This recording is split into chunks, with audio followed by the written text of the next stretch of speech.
दोस्तों ये कहानी एक ऐसे आदमी की है जिसके घर पर अचानक दो मिस्टीरियस लड़कियां आ जाती हैं। अब वो लड़कियां उस आदमी के साथ क्या क्या करती हैं यही हम देखेंगे आज की इस कहानी में। तो कहानी शुरू होती है और हम एक कपल को देखते हैं जो कि सुबह सुबह एक दूसरे से प्यार कर रहे थे। इसमें हस्बैंड का नाम एवन होता है और वाइफ का नाम कैरन होता है। अब वो दोनों अपना कार्यक्रम कर ही रहे थे कि तभी वहाँ पर उनके दो बच्चे केक लेकर आ जाते हैं। आज फादर्स डे था तो पूरा परिवार मिलकर फादर्स डे सेलिब्रेट करता है। इसके बाद कैरन कहती है कि आज हम सब मिलकर पिकनिक मनाने बीच पर चलते हैं, लेकिन एवन को कुछ जरूरी काम था तो वो कहता है कि मैं साथ में नहीं आ पाऊंगा। तभी वहाँ पर लुइस नाम का एक आदमी आता है जो कि कैरन का असिस्टेंट है। यहाँ पर हम देखते हैं कि कैरन एक आर्टिस्ट है और उसे अपना बनाया हुआ आर्ट कुछ ही दिनों में एक आर्ट गैलरी में पेश करना था, इसलिए वो अपने इस काम को लुइस को सौंप देती है। फिर कुछ देर बाद कैरन अपने बच्चों के साथ बीच पर जाने के लिए निकल पड़ती है और एवन घर पर अकेला बचता है। एवन एक आर्किटेक्ट था तो वो अपने एक प्रोजेक्ट को पूरा करने में लग जाता है। फिर उसे काम करते करते रात हो जाती है और फिर कुछ देर बाद बाहर बहुत तेज बारिश भी शुरू हो जाती है। फिर थोड़ी देर बाद एवन के घर का डोरबेल बजता है और जब एवन गेट खोलता है तो बाहर दो लड़कियां खड़ी होती हैं जो कि बारिश में पूरी तरह भीग चुकी थी।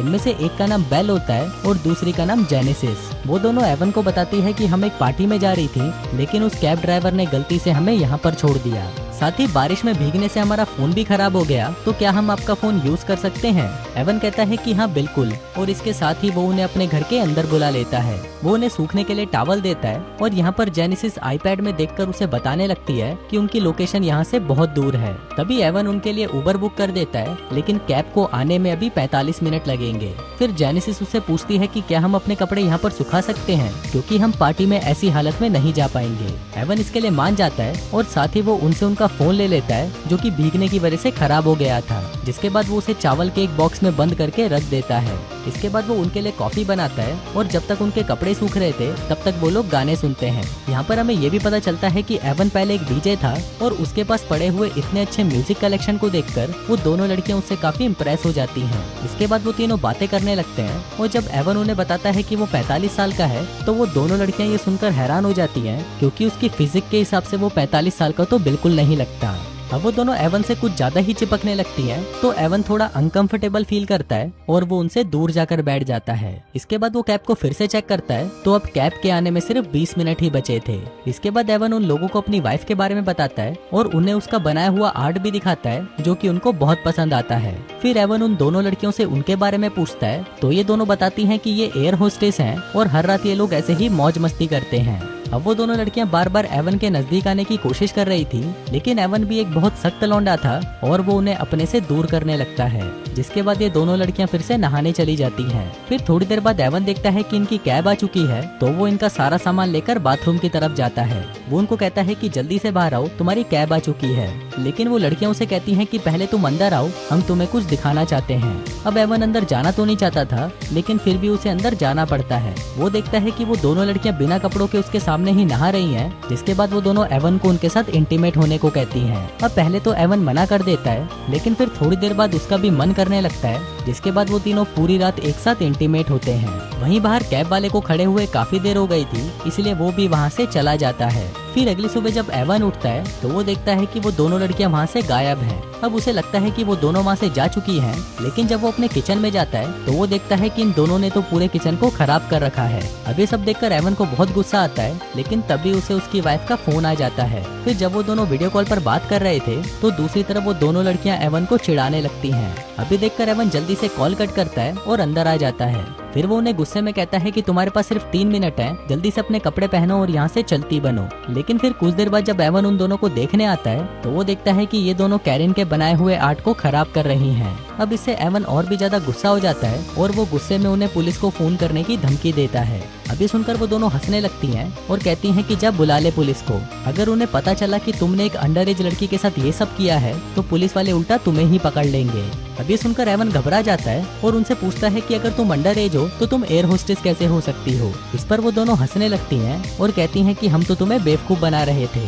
एवन उन्हें कहता है कि अगर तुम्हें पैसे चाहिए तो ले लो, लेकिन प्लीज यहाँ से चली जाओ। तभी एवन के घर की डोरबेल बजती है और वो देखता है कि बाहर कैरेन की एक दोस्त आई हुई है। पर तभी वहाँ पर जेनेसिस आ जाती है और उस औरत को कहती है कि अभी मुझे एवन के साथ बहुत काम है, तो तुम कुछ देर बाद में आना।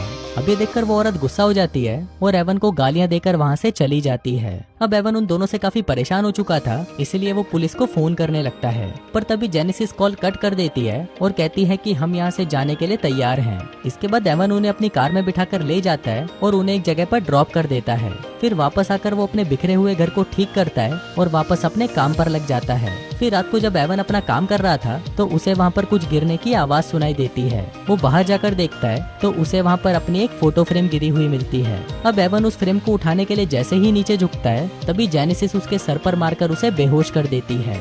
कुछ देर बाद जब एवन को होश आता है तो वो एक बेड से बंधा होता है। वहीं पर जेनेसिस भी होती है जो कि अपने मुंह पर चुड़ैलों वाला मेकअप कर रही होती है। तभी वहाँ पर बेल भी आ जाती है जिसने एवन की बेटी के कपड़े पहने थे। एवन उसे गुस्से में कहता है कि तू जल्दी से इसे उतार दे, ये मेरी बेटी के कपड़े हैं। लेकिन बेल उसे नहीं उतारती और एवन के साथ जबरदस्ती इंटीमेट होने लगती है। वहीं जेनेसिस उनका वीडियो बनाती है और कहती है कि अगर तुमने हमारी बात नहीं मानी तो हम ये वीडियो तुम्हारी वाइफ को भेज देंगे। फिर कुछ देर बाद जब जेनेसिस कुछ खाने के लिए किचन में जाती है तभी एवन अपनी पूरी ताकत लगाकर उन रस्सियों को तोड़ देता है और बेल के मुंह पर एक थप्पड़ मारकर उसे नीचे गिरा देता है। फिर वो जेनेसिस को देखने के लिए उसके पास आता है, लेकिन तभी वो एक चम्मच से उसके शोल्डर पर हमला कर देती है और उसे फिर से बेहोश कर देती है।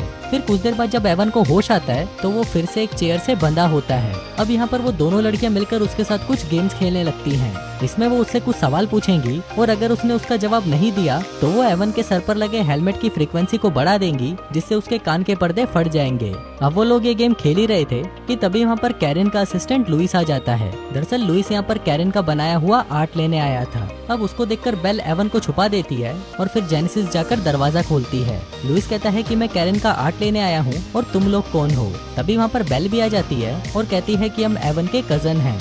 फिर जब लुइस जाकर कैरेन के आर्ट को देखता है तो उसे पता चलता है कि इन लोगों ने तो इस आर्ट को पूरी तरह खराब कर दिया है। तभी उसे एवन की आवाज सुनाई देती है तो वो भागकर कमरे में जाता है और देखता है कि वहाँ पर एवन रस्सी से बंधा हुआ है। फिर लुइस उसे खोलने लगता है और वहीं बाहर वो दोनों लड़कियां मिलकर कैरेन के आर्ट को तोड़ने लग जाती हैं। अब ये सुनकर लुइस बाहर जाने लगता है पर एवन उसे कहता है कि बाहर मत जाओ, लेकिन लुइस उसकी बात नहीं सुनता और वो बाहर चला जाता है। अब उस आर्ट को टूटता हुआ देखकर लुइस बहुत चिल्लाता है और तभी उसे अस्थमा का अटैक आ जाता है। लेकिन तभी हम देखते हैं कि उसका इनहेलर जेनेसिस ने चुरा लिया था और वो उसे नहीं देती। अब इसी दौरान लुइस का पैर फिसलता है और उसका सिर उस आर्ट पर टकराने की वजह से उसकी वहीं पर मौत हो जाती है। अब ये देखकर वो दोनों हंसने लगती हैं और इससे हमें पता चलता है कि ये दोनों पूरी तरह साइको हैं। अब वो दोनों मिलकर उसकी बॉडी को ठिकाने लगाती हैं। फिर कुछ देर बाद ये दोनों फिर से एवन के पास आती हैं और उसके साथ वही गेम खेलने लगती हैं। फिर ये दोनों एवन से कहती हैं कि अब ये उसे भी मार देंगी। अब ये सुनकर एवन घबरा जाता है और इन दोनों पर चिल्लाने लगता है। इसके बाद वो दोनों बाहर जाकर एक गड्ढा खोदती हैं ताकि वो एवन को उसमें दफना सके। दूसरी तरफ एवन आईपैड से अपनी वाइफ को कॉल करने की कोशिश करता है, लेकिन तभी वहाँ पर जेनेसिस आ जाती है और उस आईपैड को बाहर फेंक देती है। फिर ये दोनों पूरे घर में तोड़फोड़ मचाती हैं और एवन के बाल भी काट देती हैं। फिर जेनेसिस एक गन लेकर एवन के पास आती है और उसे कहती है कि हम लोग एक गेम खेलेंगे जिसका नाम है हाइड एंड सीक, और अगर इसमें तुम हमें मिल गए तो हम तुम्हें गोली मार देंगे। अब गेम स्टार्ट होता है और एवन छुपने की कोशिश करने लगता है, लेकिन कुछ ही देर में ये दोनों उसे पकड़ लेती हैं। फिर वो यहाँ पर जोर जोर से चिल्लाकर हेल्प मांगता है, लेकिन उसकी मदद करने वहाँ पर कोई नहीं आता। फिर कुछ देर बाद सुबह हो जाती है और ये दोनों एवन को बांध देती हैं और उसे उस गड्ढे में दफनाने ले जाती हैं। फिर वो दोनों उसे दफना देती हैं, लेकिन वो उसके मुंह को बाहर ही रखती हैं। इसके बाद वो दोनों एवन को अपनी सच्चाई बताती हैं और कहती हैं कि हम तुम्हें मारेंगे नहीं और ना ही हम अंडर एज हैं, हमें तो बस लोगों के परिवार को बर्बाद करने में मजा आता है। इसके बाद वो दोनों एवन को एक वीडियो दिखाती हैं और ये वही वीडियो था जिसमें बेल एवन के साथ इंटीमेट हो रही थी। फिर ये दोनों इस वीडियो को एवन के फेसबुक पर पोस्ट कर देती हैं और उस पर लिखती हैं हैप्पी फादर्स डे। जिसके बाद ये दोनों वहाँ से किसी दूसरे शिकार को ढूंढने चली जाती हैं। वहीं एवन बहुत ही मुश्किल से अपना हाथ बाहर निकालकर उस वीडियो को डिलीट करने की कोशिश करता है, लेकिन उससे वो वीडियो लाइक हो जाता है। और दोस्तों, इसी के साथ ही ये कहानी यहीं खत्म हो जाती है।